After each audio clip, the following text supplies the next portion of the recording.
ತುಂಬಾ ಜನ customers clip ಹಾಕ್ಬೇಕಾಗ್ಲಿ ತೆಗಿಬೇಕಾಗ್ಲಿ frame ನ ಔಟ್ ಮಾಡಿಬಿಟ್ಟಿರ್ತಾರೆ, ಅದನ್ನ ಕೂರ್ಸ್ಕೊಳ್ಳೋಕೆ ಗೊತ್ತಾಗ್ತಾ ಇರಲ್ಲ.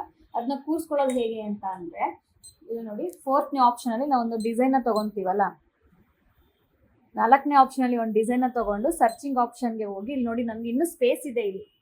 ಓಕೆನಾ, ಬೋರ್ಡ್ ಅಲ್ಲಿ ನಮಗೆ ಸ್ಪೇಸ್ ಇದೆ, ಬಟ್ ನಮಗೆ ಮಾನಿಟರ್ ಅಲ್ಲಿ ಏನ್ ಕಾಣಿಸ್ತಾ ಇದೆ ಅಂದ್ರೆ ಫ್ರೇಮ್ ಔಟ್ ಅಂತ ತೋರಿಸ್ತಾ ಇದೆ. ಯಾವ ತರ ಸೆಟ್ ಮಾಡೋದು ಅಂತ ಅಂದ್ರೆ, ಇಲ್ಲಿ ನೋಡಿ ಲಾರ್ಜ್ ಫ್ರೇಮ್ ಕೆ ಅಂತ ಇದೆಯಲ್ಲ, ಇದನ್ನ ಪ್ರೆಸ್ ಮಾಡಿ 800x500 ಇದೆಯಲ್ಲ ಅದನ್ನ ಪ್ರೆಸ್ ಮಾಡಿ ರೈಟ್ ಕ್ಲಿಕ್ ನ ಕೊಟ್ರೆ ಅದು ನಮಗೆ ಫ್ರೇಮ್ ಸೆಂಟ್ರಿಂಗ್ ತಗೊಂತಾ ಇರುತ್ತೆ. ಫ್ರೇಮ್ ಮೂವ್ ಆಗ್ತಾ ಇದೆ ನೋಡಿ, ಇಲ್ಲಿ ಫ್ರೇಮ್ ಸೆಂಟ್ರಿಂಗ್ ನ ತಗೊಂತಾ ಇರುತ್ತೆ. ನಮ್ಗೆ ಈಗ ನಾವು ಫ್ರೇಮ್ ನ ಅಡ್ಜಸ್ಟ್ ನ ಮಾಡ್ಕೋಬಹುದು. ಬ್ಯಾಕ್ ಬಂದು ನಾವು ಸ್ಟಾರ್ಟ್ ಮಾಡ್ತು ಅಂತ ಅಂದ್ರೆ ಮಿಷಿನ್ ಸ್ಟಾರ್ಟ್ ಆಗುತ್ತೆ. ನಮ್ಗೆ ಏನ್ ವರ್ಕ್ ಇರುತ್ತೋ ಅದು ವರ್ಕ್ ಸ್ಟಾರ್ಟ್ ಆಗುತ್ತೆ.